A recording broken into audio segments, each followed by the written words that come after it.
Isang mapagpalang araw po sa ating lahat. Ako po si Antoinette Tapulano, miyembro po ng ating simbahan na Jesus is Lord, San Martin de Porres Chapter. Kamusta po kayong lahat?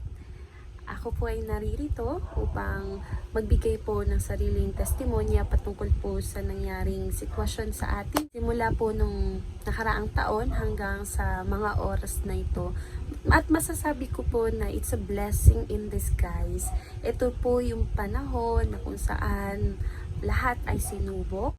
Nagkaroon tayo ng pag-aalinlangan, lalo na yung paglabas po natin sa ating mga tahanan na dati tayo ay talagang madalas kung may 24 hours tayo, yung maybe 12 hours or more po nun ay nasa labas tayo ng ating bahay. Pero this time, halos buong araw na nakapirmi lang po tayo sa ating mga tahanan. Kaya yun din po yung naging daan upang mas magkaroon po ako ng oras para sa aking pamilya.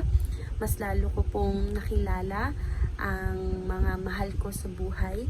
Bagamat may mga conflict na hindi naman natin may iwasan, pero doon tayo tinuruan ng Diyos na mas maging mapag-unawa, mas maging mapagmahal, mas maging mapagpatawad. At alam ko na yung character na yon, it takes time. Kaya yung nakaraang taon, ito naman din yung pagbibilang ng oras at panahon na binubuo ng Diyos ang character na to. Ito rin po yung naging paraan upang sa akin ay maging work from home kung saan mas nakatipid na less yung mga gastusin sa pang-personal kasi dito ka sa bahay, mas nakakain ka ng healthy, mas nakapag-exercise, no? Mga New Year's resolution mo noon pa man, mas nagkaroon ng chance na magawa yung mga bagay na interests and hobbies ko, mga nais kong aralin, yung personal growth and maturity sa lahat ng aspeto ng buhay. Mas nagkaroon siya ng room to really do that. At ito din yung pagkakataon na challenge ako personally ng Lord kung paano ko siya mapaglilingkuran.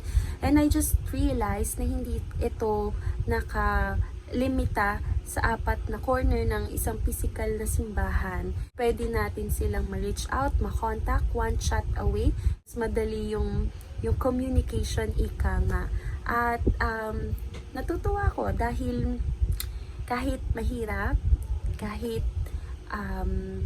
bago ito, mas ipinakita ng Diyos na He is able to help us to be resilient in times like this. Ito din yung pagkakataon na mas tumatag yung pananampalataya na ang tanging Diyos lamang po ang makakatulong sa atin sa sitwasyon tulad nito. Dahil lahat tayo nasa same needs, same situations, and what we can do all together is just to pray and have faith. I still have my work. I still have my source of income.